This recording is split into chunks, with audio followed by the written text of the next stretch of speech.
Step into the world of power, loyalty, and luck. I'm gonna make him an offer he can't refuse. With family, cannolis, and spins mean everything. Now, you wanna get mixed up in the family business. Introducing The Godfather at ChumbaCasino.com. Test your luck in the shadowy world of The Godfather slot. Someday, I will call upon you to do a service for me. Play The Godfather, now at ChumbaCasino.com. Welcome to the family. VGW Group. No purchase necessary. Void where prohibited by law. See terms and conditions. 18+. Hi, everyone. I'm Deb Flashenberg. Welcome to Yoga, Birth, Babies, a podcast produced by Prenatal Yoga Center. We will be diving into everything prenatal yoga, birth, and baby related, hoping to inspire, educate, and empower you through your journey into motherhood. Thank you for listening. Hi, I'm Deb Flashenberg. I'm your host for Yoga Birth Babies, and today we're going to talk all about the second stage of labor. Pushing, how to push, what positions to push in, the role of your pelvic floor, the role of your abdominals, balancing your pelvic floor, work to do before birth, work to do before pregnancy, during pregnancy, a huge gamut of information, which I'm so excited to share with you. I feel like sometimes we talk a lot about the labor, but not a lot about the actual second stage birthing. So we're going to really dive into that. And I have Chantal Traub as my guest. Chantal and I go way back. We've been kind of interweaving in the birth yoga world for the last 15 or 16 years. She and I used to see each other at Iyengar classes at our teacher Jenny Capular's studio, and then in the birth world with a lot of mutual friends. She's a mother of two, and she's a certified childbirth educator. She's certified through Lamaze and through the Childbirth Education of Metropolitan New York. She's also a very well-respected doula, and she's the founder of Pushing Power. It's workshops all around New York City about empowering your body and mind for birth. And she has been doing birth work, I think, since about 2003, if I'm correct. Oh, and she's also a prenatal and postnatal certified yoga teacher, and she just finished a certification in the Mutu system. So she's got a ton of information to share. So hold on, we'll get to that conversation very soon. Before that, just a shout out that our spring teacher training, our 85-hour training, is starting in New York City in about a month. We have a wait list of about 5 people, so we're full for that. But we opened up registration already for the fall, and it's actually about a third full. So if you're interested, jump into that. And we just got the dates settled for going back to Charlotte, North Carolina at Yoga One in November and December. So super excited about that. And I also set the dates for relaunching Who's Afraid of the Pregnant Yogi. That's for yoga teachers that may not quite know what to do when a pregnant student comes in and you're terrified of what am I going to do with them. This online course can take you through that. And before we get further, I also wanted to give a special thank you. So if you ever go onto our website, Prenatal Yoga Center, on the podcast page, I have a donation button on the side. So we've had people kind enough to leave a donation to help keep the podcast thriving. And the other day, I opened up my email and there was a podcast donation from Celia. So I want to say thank you. I appreciate the donation. It was kind, it was thoughtful, and it's something that I deeply feel just honored that you thought to do that and give that monetary energy to. And also those that can, please do. And those that can't, maybe you can leave a rating or review on any of the places we are, Stitcher, iTunes, all the different places. All right, so we're going to get to Chantal. We're going to take a quick break for a little announcement, and then we'll get to Chantal. All right. This podcast is sponsored by Skylight Calendar. Let's be real. Running a household can be exhausting and chaotic. And finding the perfect Mother's Day gift, it's not exactly a no-brainer. Until now. The Skylight Calendar is the best way to organize the family and give everyone, especially mom, some peace of mind to enjoy the things that matter most. The Skylight Calendar is a smart, touchscreen calendar that keeps track of and manages the chores, dinner planning, groceries, and to-dos for the whole family. The Skylight Calendar automatically syncs each family member's digital calendars and displays them all together on one color-coded touchscreen. It even doubles as a digital picture frame, so you can finally share all those special moments that are just sitting on your phone. As a limited-time offer for our listeners, get 15% off your purchase of a Skylight calendar when you go to skylightcal.com/easy. That's SKYLIGHTCAL.com/easy. Get 15% off your Mother's Day purchase now at skylightcal.com/easy.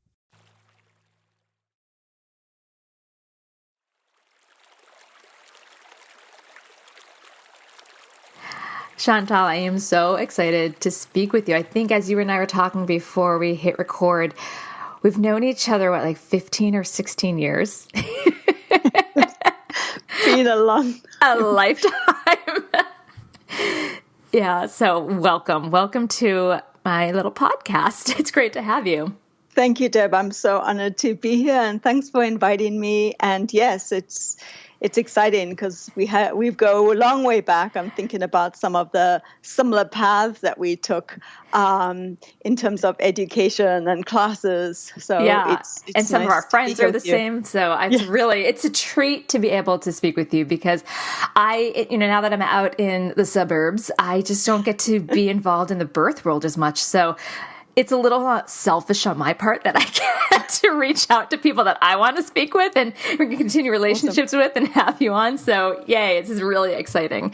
So, all right, you have a massive background in the birth world. So we're going to talk a lot about pushing and the second stage. But before we jump into all that, let's just hear a little bit about you and what got you into this whole birth world. Yes. So, a lifetime ago, I was working in actually film, in art direction and set design out in South Africa and in Southern California. And it was out in Southern California that I got introduced to yoga. And as I was getting a little bit bored and burnt out in the film industry, I had that time thought, okay, I don't want to be doing this 10 years from now. And I started taking a pause and practicing a lot of yoga and taking continuing education, and then became certified as a yoga teacher. And I came to the East Coast to do a film job and then was going to leave. And I ended up staying because I got invited to teach yoga. And at that time, yoga was not popular at all. It was like a little bit of a best kept secret in kind of funky dance studios and word of mouth. And because I had a background in prenatal yoga, I got invited to teach prenatal yoga and then started developing more in prenatal yoga. And it was through some of my students who felt that I helped them get more comfortable and helped them feel encouraged, asked me if I would help them at their birth and be their doula. And I was, well, what's a doula? What's the responsibility of a doula? What's involved? So I decided to take the doula training more to deepen my knowledge and for continuing education. But by the time I completed it, it rung a chord with me that women really needed to be advocated for, especially in the hospital system. And it really resonated with me. And by the time I had completed my, 6 or 8 births at the time, I was getting some callbacks because I had connected with some OBs and midwives, and it was one of those curveballs. I feel like it picked me, and it just kind of snowballed from there. And 16 years later, here you are. And you've done a ton. Besides being a doula, you have done 2 different childbirth education certifications. Yes. So, yeah, and you just keep growing. And I really feel like having connected with you years ago and watching your trajectory, it feels like something shifted in the last few years. Also because your kids are older and that now you don't have to care for them as much, but something's really shifted in your career. So yes, I think as in anything that one is that one's into, the more one practices it over time, the deeper one goes, and I think the more subtle one goes, and we start practicing on a more deeper way. And yes, I think as a childbirth educator, I'm certified through Lamaze, like you, and then through Childbirth Educators of Metropolitan New York.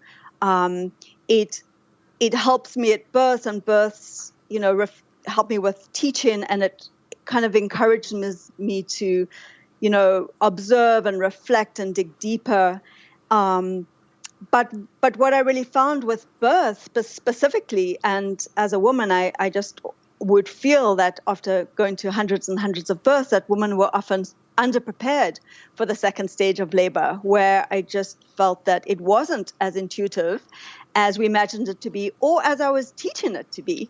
And or that women were forcefully pushing, into their faces or into their abdomen or into the perineum and creating unnecessary damage.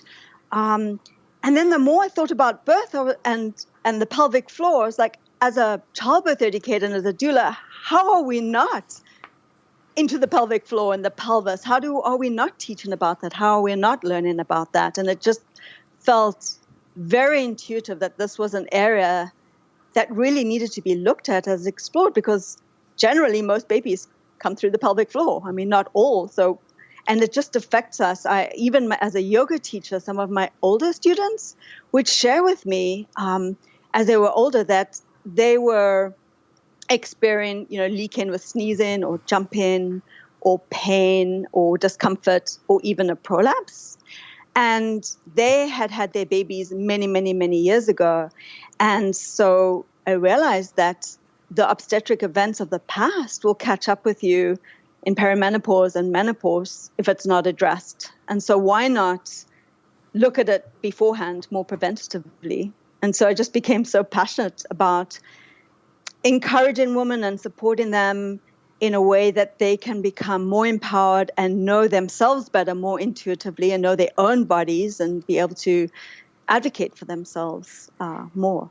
Oh, you're speaking my language. My heart's like, yes, I'm so excited to continue this conversation. I mean, you and I, again, we keep our paths keep crossing, and, pelvic floor. For the last, I would say for me, my big push into it was the birth of my son almost 8 years ago, and the pelvic floor, that's when things really was shining. I'm like, all right, clearly there's a lack of cross communication between those in the birth world and the obstetrics and the midwives and the exercise world of what we're doing to the pelvic floor and how they're not communicating of how important it is to have a balanced pelvic floor. So I am so excited. We're going to dive into this. So let's start from a clean slate, because some people may be listening, and we're going to talk about second stage of labor, and their only point of reference might be, TV and movies where people are on their back and they're screaming and legs are swinging in the air. So let's take a moment and just explain, what is the second stage of labor? Okay, yes. Well, first of all, second stage of labor is when the cervix is completely thinned out and out of the way. So 10 centimeters until the baby is out. And when we look at it, when you look at second stage, we have to look at it in different phases. So what does 10 centimeters mean versus 10 centimeters and the urge to push? And so there is to understand that there's a passive second stage, meaning that you could be fully dilated without an urge to push or without very strong contractions. And we can go a little bit more into that. But then there's an active participatory second stage where either the mother, the birthing person, is feeling strong urge to push, or she's having very strong expulsive contractions that she can work with, or you're seeing some of the baby, so some hair of the baby. The baby's beginning to be visible. And so to really be able to differentiate between that and, pushing can be a few minutes or few hours with different women. But if the mom doesn't have the urge to push, then why not wait? I mean, sometimes the contractions will space out and give the mom an opportunity to catch up with herself and to allow the baby to completely descend and rotate and get into position really to extend its head to be ready to be born before she'll start feeling those urges. And so that's a great opportunity to, if you have an opportunity to be in water, to get into water or water, or to rest, or to be in positions that can help encourage the baby to get into the most optimal position before birth. But something else to think about is I think that we're not always paying so much attention to, because we're often thinking, how can we get the baby to come down? How can we get the baby to get into the most optimal position? But it's not so much about how can we get into the baby to do this, but what is it that the baby needs? Because for a physiological birth for the mom, the baby also has to go through its own intrinsic reflexes. And how can we be intuitive enough, relaxed enough to be able to respond to what the baby needs? So to understand what the baby has to go through to come down into the pelvis and to rotate and flex and come down and rotate and flex and those movements that it needs to do before it will finally, come under the pubic bone, extend its head. And so I think coming from that perspective almost allows the mom to connect more to her baby and to her body. And so much, it's not so much a matter of doing, but allowing the baby to do what it needs to do to be able to support that. Mm-hmm. Yeah, I heard a saying years ago, it's the mother's job to dilate and the baby's job to rotate, but they still need to work as a team.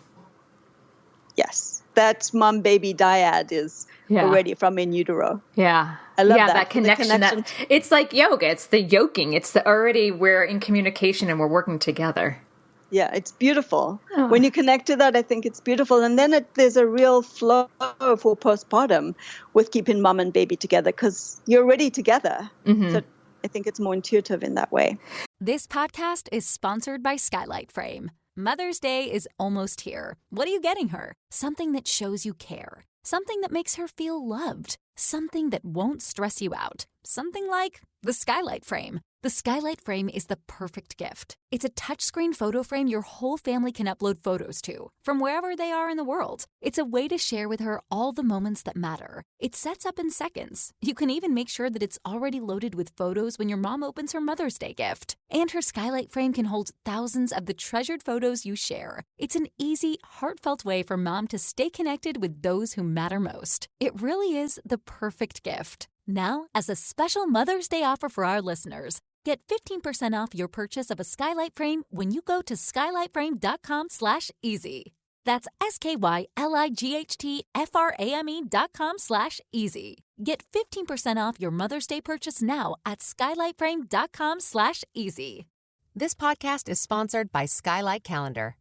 Let's be real. Running a household can be exhausting and chaotic. And finding the perfect Mother's Day gift, it's not exactly a no-brainer. Until now. The Skylight Calendar is the best way to organize the family and give everyone, especially mom, some peace of mind to enjoy the things that matter most. The Skylight Calendar is a smart, touchscreen calendar that keeps track of and manages the chores, dinner planning, groceries, and to-dos for the whole family. The Skylight Calendar automatically syncs each family member's digital calendars and displays them all together on one color-coded touchscreen. It even doubles as a digital picture frame, so you can finally share all those special moments that are just sitting on your phone. As a limited-time offer for our listeners, get 15% off your purchase of a Skylight Calendar when you go to skylightcal.com/easy. That's SKYLIGHTCAL.com/easy. Get 15% off your Mother's Day purchase now at skylightcal.com/easy.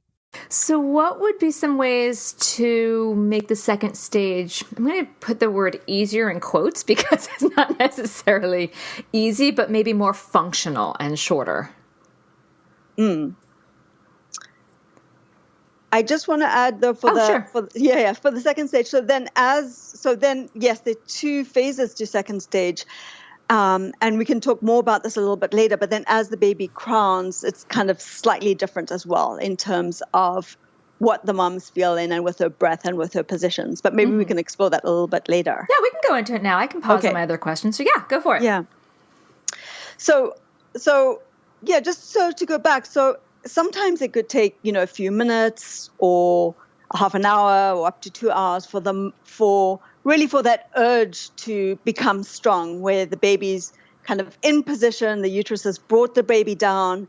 Often the mom will look different or feel different or respond differently, or she'll get the strong urge. And if she's not feeling anything, it's generally around, I would say, like +2-ish, where you're seeing some baby before you actively start pushing, start crowning. If the mom does not have an epidural, she will often feel a burning sensation, and that would be her cue to yield and to slowly ease the baby out and blow and breathe the baby out. Whereas with the driving down, it's more of a stronger effort often. So what do you think, I'm going to go back to that question I had talked about before I interrupted you. What are some of the ways to make second stage more functional and possibly even shorter? Yes. So to take into consideration the positions and the movements that we spend in towards the end of the pregnancy, which will help encourage the baby to come into a more optimal position before you go into labor, would be ideal. And then the positions that the mom is in during her labor to encourage the baby to be able to come down into the pelvis and through the pelvis in the most optimal way will help. Things that will make it a little bit more easier are often the strength and the power of the contraction, the position and size of the baby, the size and position of the pelvis. So sorry, the shape and size of the pelvis. There are different sizes of pelvises. And the mom's pushing positions and then her techniques. So if she can be off the bed and use gravity ahead of time to be able to help drive the baby down would be, helpful. Unless she's needing to rest, and then she could be resting in positions that actually support the baby's positioning. And then there are things to consider that what helps support the hormones of labor? What do we as mammals need to be able to support this process? And as mammals, we need to be able to feel safe and protected. And so to be able to create an environment that supports that. And I often encourage the partner or the doula to be able to help the mom create that space, to take control of that space. So whether it's, keeping the room dark, lowering the blinds, keeping the curtains closed, sound can have a huge effect. Making sure the mom is hydrated and emptying her bladder is helpful. The tone of the room, that when people are speaking in more of a melodious tone, soft tones can be helpful. And to be supported in a way that supports the oxytocin, because the more that the oxytocin is released, that's going to help with the surges, with the contractions that actually drive the baby down, and help with the ejection reflex. So often as mom gets closer to pushing, tension or fear could build up. And it's actually helpful, I think, to explore fear ahead of time, before labor. There's so much I find that we carry in our fascia, in our pelvic floor, in our pelvises. We tend to carry a lot of tension. We tend to carry a lot of fear, a lot of anger, a lot of frustration. And often our messages, our stories of our past, whether it's cultural or our very early experiences of sexuality, we store in our pelvises. And sometimes it's this tension and fear that can hold us back. And so ideally to explore this before birth, but often if there's a way, if some of these fears come up, whether it's the fear of losing control or a fear of dying or maiden to mother, or to be able to address it and have that safe space that you feel connected with whoever's in the room, so that you can be able to relax and let go and let the pelvic floor go, and also to be able to allow that oxytocin release to kind of help with the uterine contractions to help bring the baby down. Yeah, I read a study, or where did I hear this from, that so when there's an adrenaline spike, which we know is part of second stage, though, the pelvic floor reacts by tightening. So if someone is feeling fear or pressure, especially if they're heading to that second stage and like, okay, I know I have a window to push in, which doesn't help with, feeling at ease, then the pelvic floor can actually contract. And that's not going to help with what we need, that springiness of the baby rotating. So I love what you say. And back in the years when I was a doula, and even now, I give my students homework. They're like, I'm here in yoga and you're giving me homework? Yes. I want them to explore, like you said, their fears, because I learned really early on, it was my 5th birth, and luckily Terry was my mentor, so she helped me. But the woman's labor just was really plateauing. And she said, try to dig in to see emotionally what's going on. Again, I was my 5th birth, so I was brand new. And so since then, I learned at the stake of this poor woman's birth that fear, it's not just something that's in our head, our whole body reacts. And it's not going to play a helpful role in the body's birth flow or physiology. So I'm really glad that you brought that up, because it really can stall things out and stop things. It really can. But I think sometimes towards the end of first stage, there is an adrenaline surge. And that's sometimes helpful because different than fear. Yes, that's different from fear. That's going to wake the mom up, get her to a safe place, kind of get her into position. And often then the labor will space out. We'll get that rest and be thankful phase. And then the surges, the oxytocin will release and bring those uterine contractions back. But yes, absolutely. The fear is in our fascia, it's in our pelvis, it's in our body, and that absolutely, I think, hold it up. I think that's great that you give that to your students to explore. I think it's important. And they look at me like I'm crazy. And I'm like, but trust me, if you explore it now, I say go into your closet and pull the skeletons out and explore them, because you don't want it coming up in the middle of your any point of your labor and then trying to find some resolution or even support. So yeah, I like that. That's one of my go-tos. Can you talk a little bit about the whole purple pushing? Because I've seen students come back with like the capillaries. They tell me, like, I had a friend, and this was, gosh, her son is almost 18. She was my very first prenatal student. She dislocated her retina or detached her retina pushing. Yes. And she already had pretty bad eyesight, so that didn't help. She ended up having a cesarean, but she pushed for so long. I think it was detached, her retina. So can you talk a little bit about, besides not wanting to break the capillaries or do that to your eyes, this whole purple pushing thing and why it may not be the best option and other options and just breathing? Yes.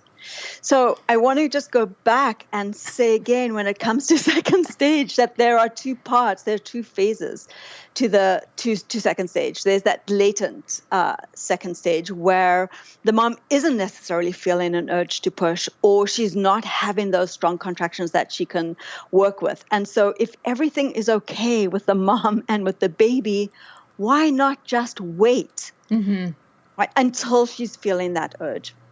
And so purple pushing is really what directed pushing in, and there's that big controversy about, directed pushing or spontaneous pushing. And, there are pros and cons certainly with both. So ideally with an instinctive birth, physiological birth, the mom will tune into her own body and do what she needs to do, because she can feel her surges and she can go with it. And she can also trust that the contractions are going to come and trust intuitively that the baby is going to come, so she doesn't feel rushed. And how can we support that specifically in a hospital setting? So we can loop back to that. And then more directed pushing, which is the more traditional way to push. And I think it's interesting because it's kind of an old tradition where I think a lot of the training is that it's the most dangerous time for both mom and baby during second stage. So let's hurry up and just have this baby, and here's the safe baby and the safe mom. But we learn that it's detrimental to many things, to the baby and to the pelvic floor, and it certainly can waste a lot of energy. And to really have these conversations with one's provider ahead of time. So in those questions, when you're asking about what is your episiotomy rate, but what is your pushing style and how long will you allow me to rest before I start pushing, or what positions can I push in, and what positions are you comfortable catching my baby? And I think it's important, like as educators, to be able to encourage our students not to assume, to ask these questions ahead of time. I know they're uncomfortable questions sometimes, but we're not going to change someone and someone's training, and they're not necessarily bad people. They practice according to their style and their comfort levels, and to, really know if this is going to be something that you're going to be comfortable with.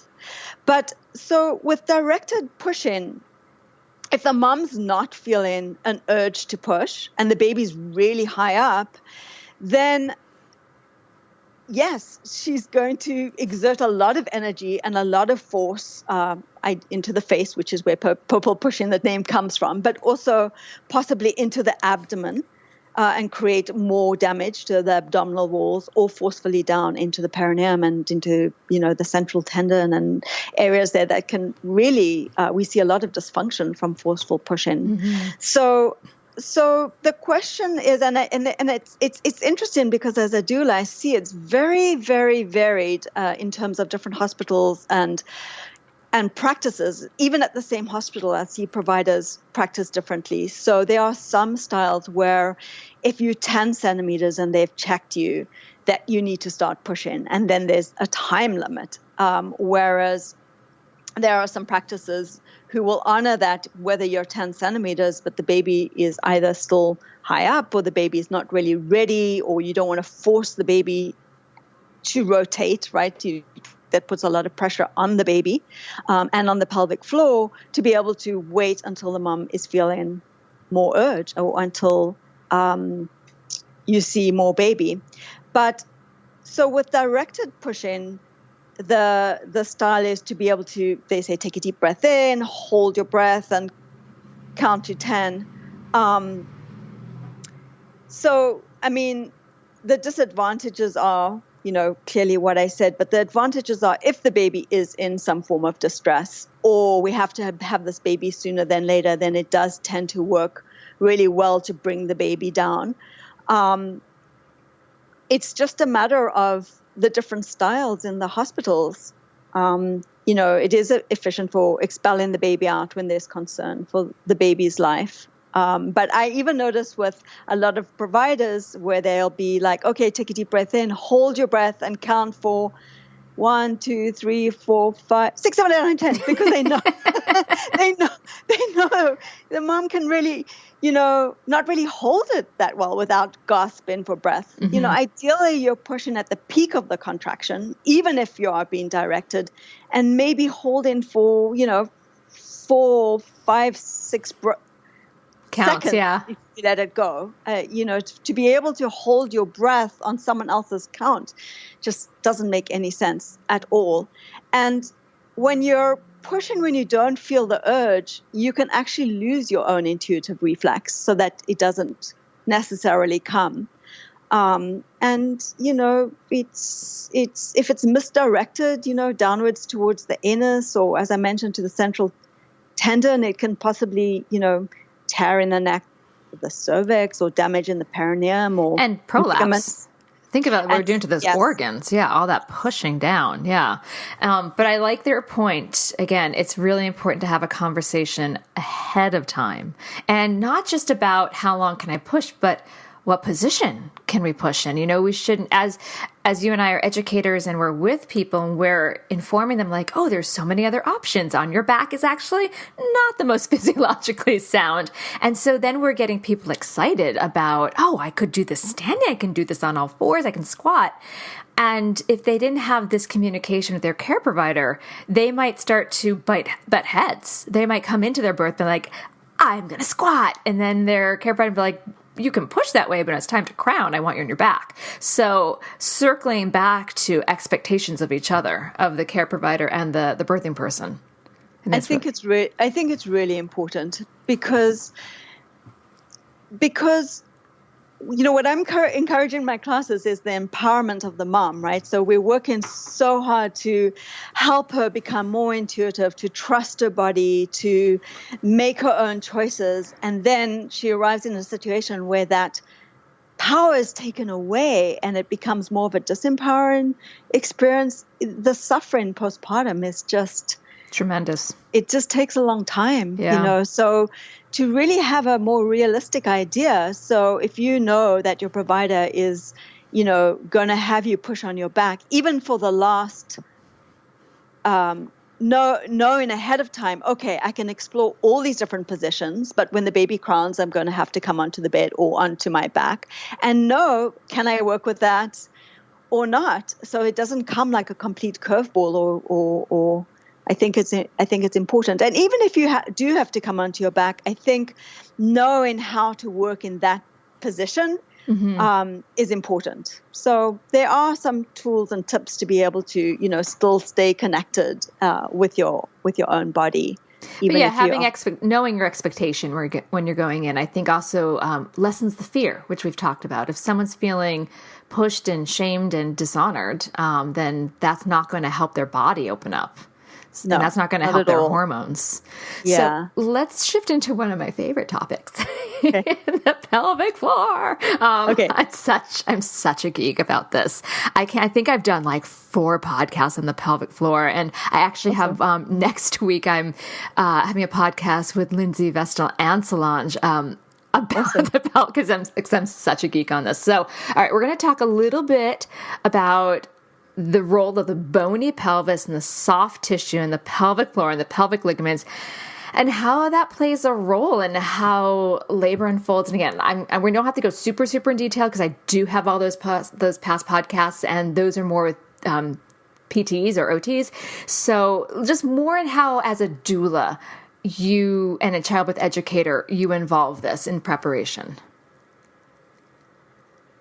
Yeah, I think it's important in general for just pelvic health is to be able to get to know our own pelvises and our own pelvic floors, because pelvic health is a lifetime investment.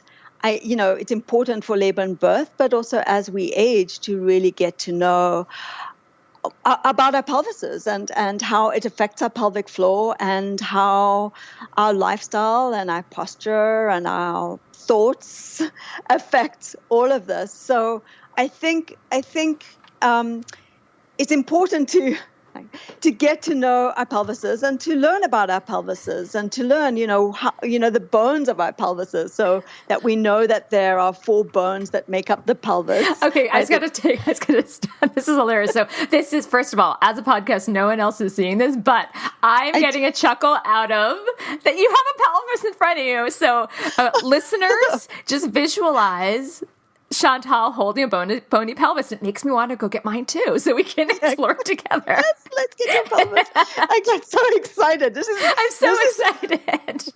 These are my most favorite bones in the body. Yeah, I mean, it's just a beautiful shape. When I look at the shape of the pelvis, it's amazing, and how it works, and just the function of the pelvis, that it connects our spine to our legs, right? Just understanding that. And these 2 large bones, these ilium bones, and knowing, we have the iliac crests on the top, and to find out in our own bodies, feel where our iliac crests are, and then feel where our sit bones are, so that we know the height of our own pelvis, right?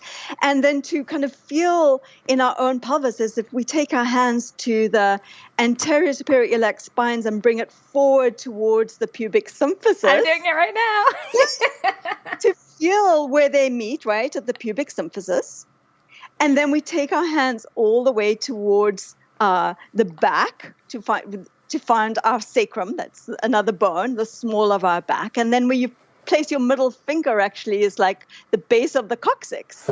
So to explore that. And if you put one hand right on the iliac crest and one hand on your sit bone, just feeling that height and that width is amazing.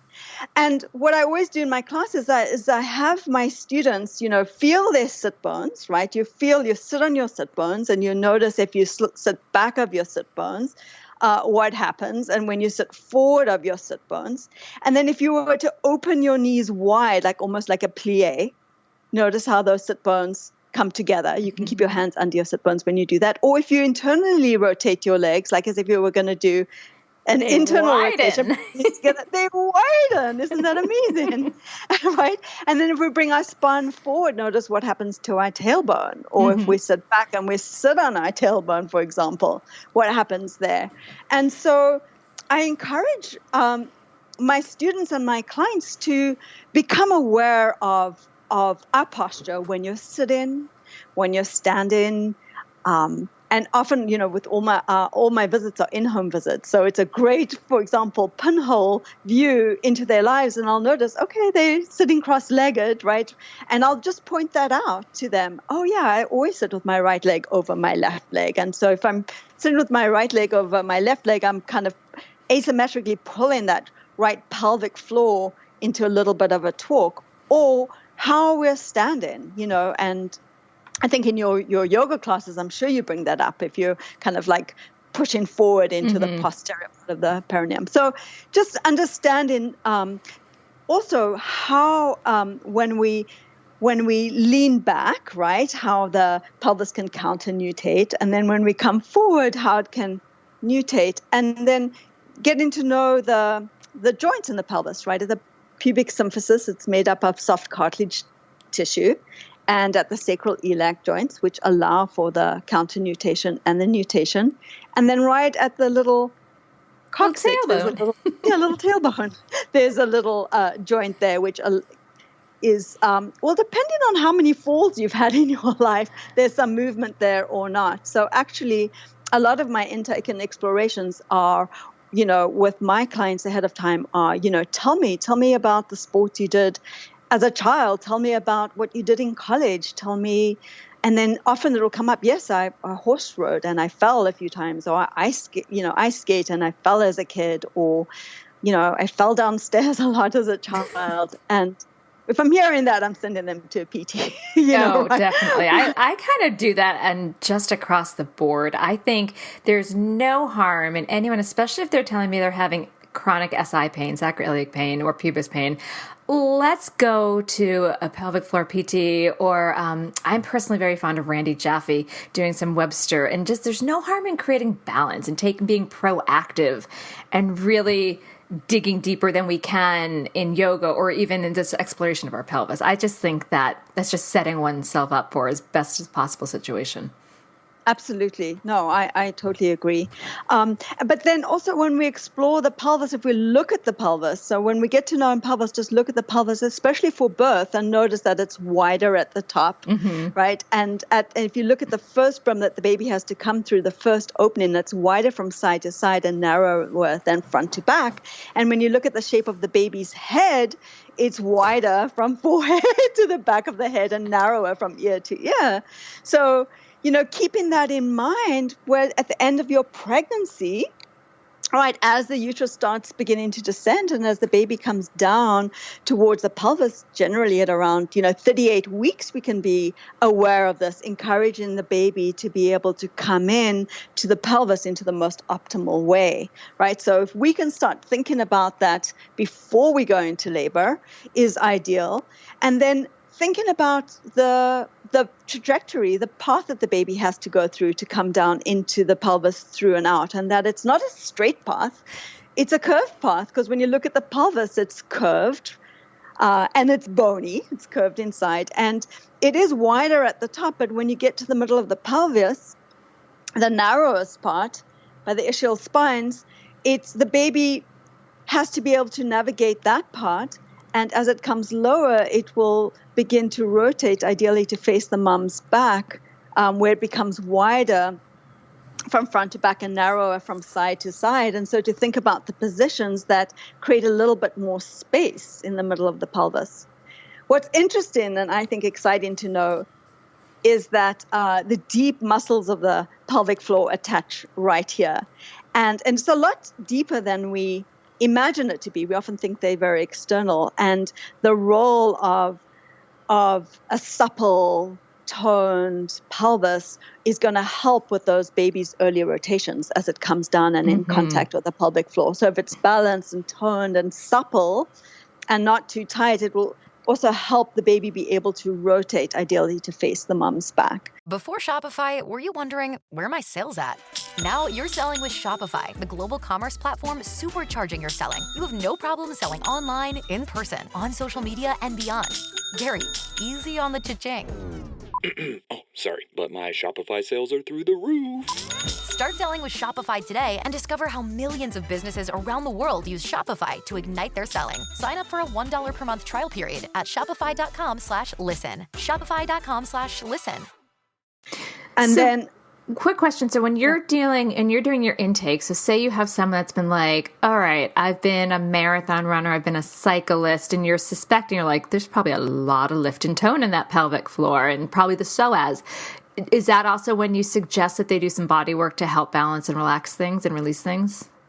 Yes, I'm a big advocate. One, to be self-motivated and self-proactive, to be start including mobility exercise and release work. But I'm a big advocate for, myofascial release, like with massage therapists or even some physical therapists will do a lot of myofascial release before they will look at the pelvis and to get an assessment of what's really, because then you have a baseline of what you need to work on. I think it's a great idea, or yes, a chiropractor or acupuncture or myomassage or an osteopathic work, I think is amazing. I think there's lots of awareness now for mobility, that one can go to different classes, but also to learn in one's body.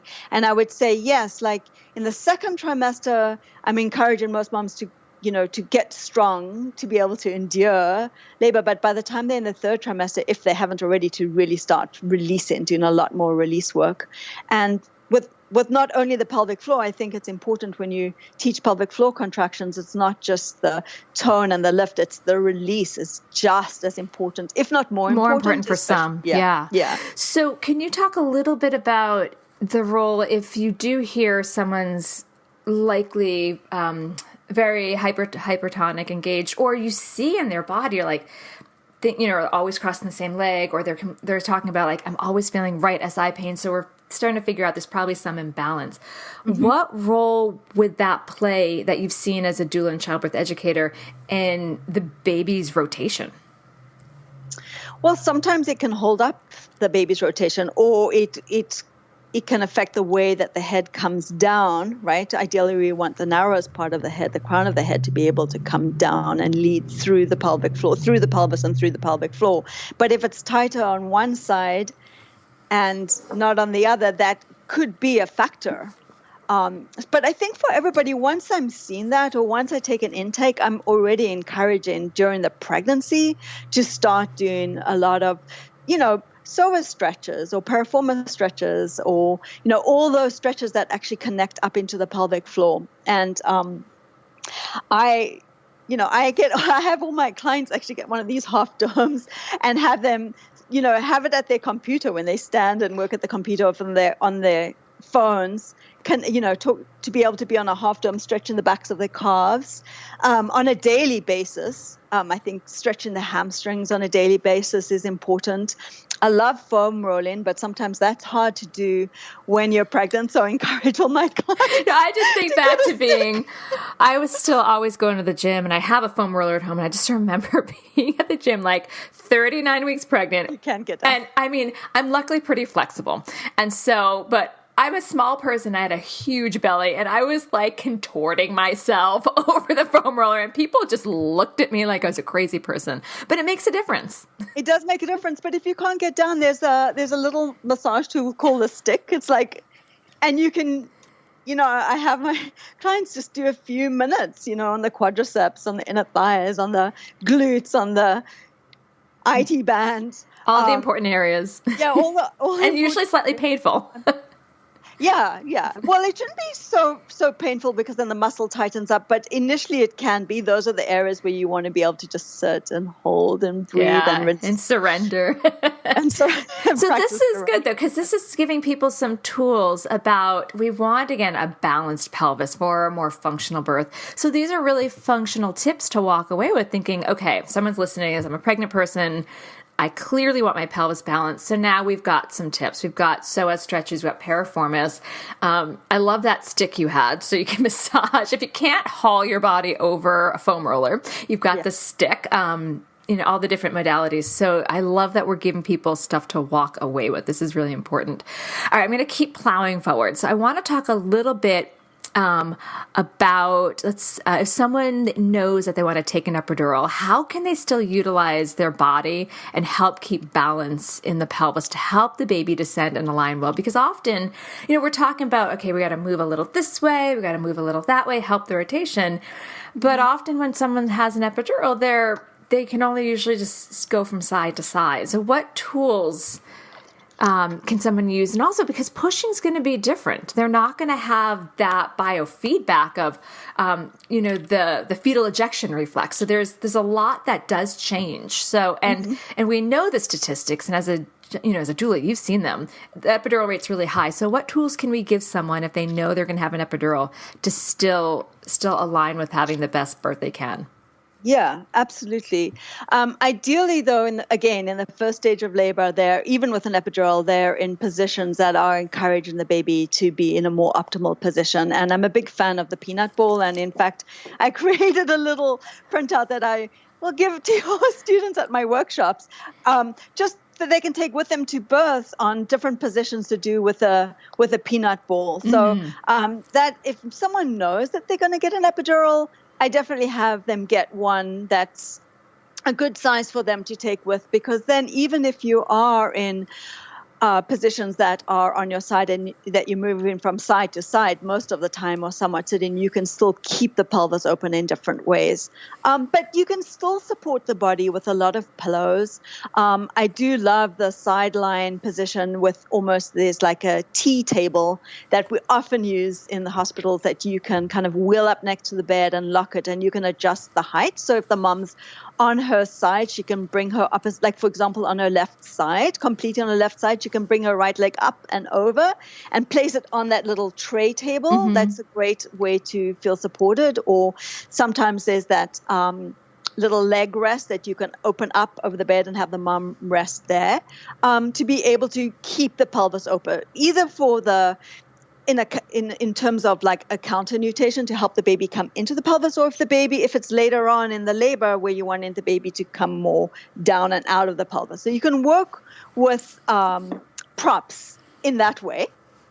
But some people may not have a doula that's going to that will invite that memory of it. So this is something we should really. Sorry. So some people, like as a doula, we can go in and have this in our back pocket as a trick. So this is, we'll encourage the person to think about this well ahead of time. Think about, get your peanut ball. Yes. When you get in your room, look for that little tray table, have the partner know what to do. Because they may get there and be like, what was that I was supposed to do? What do I do now? So this is something they should really plan ahead of time. Well, I think to go back to thinking about the baby, that mom-baby dyad. So when we're in labor, even with an epidural, how can we support the baby? What does the baby need? What does the baby need us to do to help it facilitate those intrinsic reflexes that the baby needs to go through to come into the pelvis, through the pelvis, and out of the pelvis? So even if we can't feel it in ourselves, if we can think, okay, yeah, I remember the baby, it needs to come down through this shape, and it has to be able to kind of fit through in the most optimal way. So how can I support that? So let me keep in mind and be mindful about keeping my pelvis open or supporting that. And I mean, every time if they are being managed with an epidural, they are getting checked, every, 4 to 6 hours or so, but they can often have someone palpate and maybe get a sense of, where's the baby at, or to get a sense of where the baby's at to be able to support that. But even not, I think changing positions is important. And there's a lot that you can do with an epidural. You could be in, an upright seated position in a throne. You could certainly be more semi-reclined. You could be up and over on either side. So to keep in mind also what the baby needs, we can help support that. Sometimes just kind of takes the pressure, off in terms of forcing anything, but just kind of tuning into, okay, I know the baby has to come through this trajectory. What can I do to support that?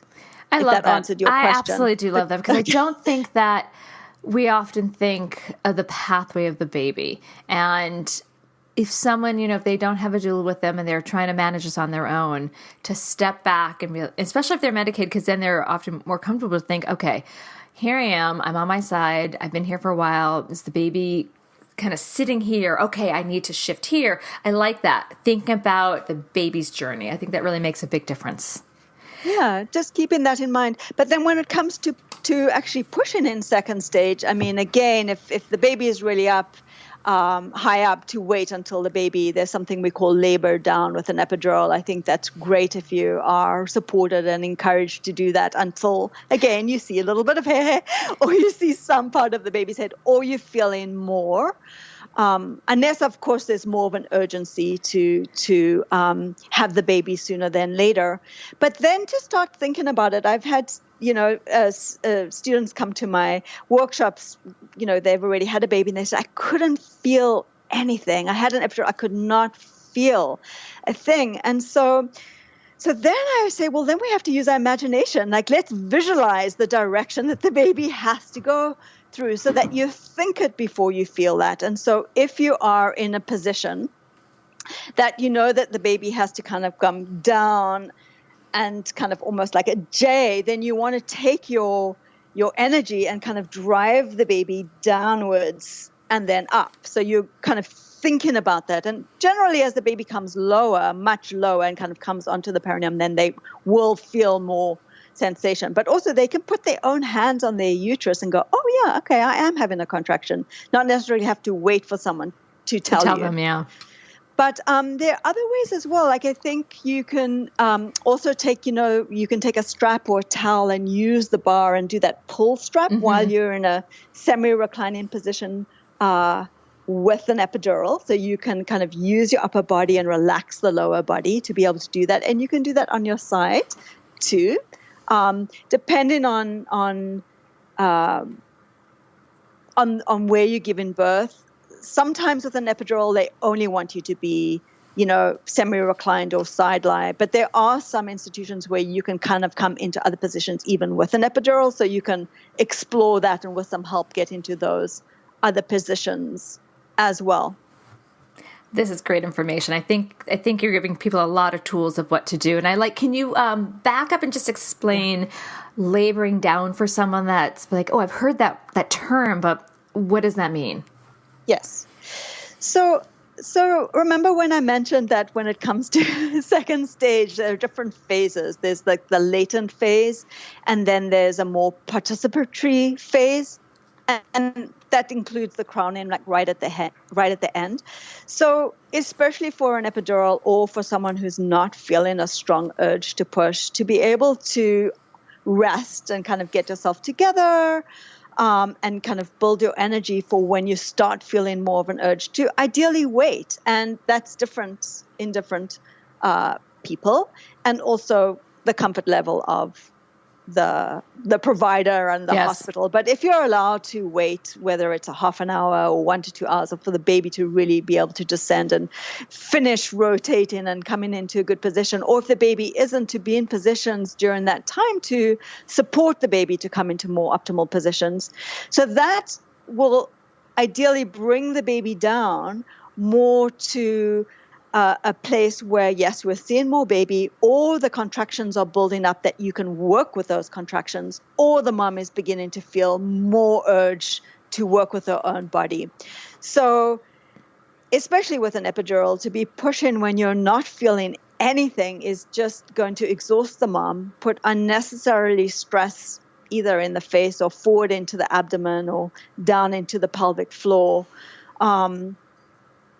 And it's also going to stress them out. The baby. Yeah, stress the mom and the baby out. Because if the person's pushing with the baby still in a higher station, a plus station, and if that hospital's or the care provider is pretty strict with, okay, you have 3 hours to push, we could be wasting valuable time And you could be wasting time and also and run energy. out of time. And that often, when you start too soon, then often you could end up with an instrumental delivery, like forceps. Where you may not have needed to, just because you didn't give that baby time. Yeah, waiting. Yes. Waiting is a very important thing, listeners. Waiting. Waiting is a hard place to be. I mean, I think as I mentioned, there's a lot of anxiety all around with second stage. Sometimes there's this sense of urgency when the baby is already, coming down and starting coming to the birth canal to have the baby sooner than later. Yeah.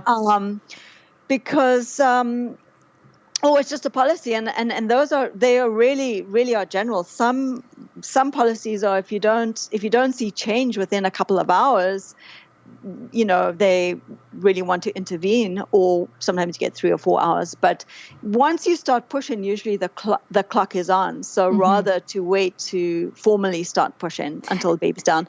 But sorry, with the epidural, I think to think of the direction. So and to kind of learn ahead of time, like which muscles to engage and which ones to release, because if you're not automatically feeling them, to kind of think about it so that you are really only engaging your diaphragm and upper abdominals, right? And to really be able to relax the bowl of the pelvis, the pelvic floor, and the lower legs, I think is essential. And to be able to take that energy, if you're not taking it down, it's going up into your face or forward into the abdomen. So sometimes just really understanding the core and the breath and how it works together and how that kind of system works. Even if you don't feel it, you can think it until you feel it. And I think that helps. And that's why we do, and I'm sure you teach this in your classes, we do a lot of transverse abdominal work in prenatal, just so they know where those muscles are, they know how they work. So if they don't have the sensation, they still have the muscle association and relationship. So they may not feel it, but they're like, oh, I remember this. I remember I exhale and my abdominals tone in. Now I can use that to push. So yeah, I've had students be like, so is this what I'm going to do when I'm pushing? I'm like, indeed. Indeed. You may not feel it, but indeed. Oh, wonderful. So as we start to wrap up, I just love this. I love this conversation. What final tip or advice do you have for new and expectant parents? It doesn't even have to be in the pushing power world that you're living in. It could be anything from your 16 plus years of supporting the birthing person and family. It's pretty broad. Yeah. It's very broad.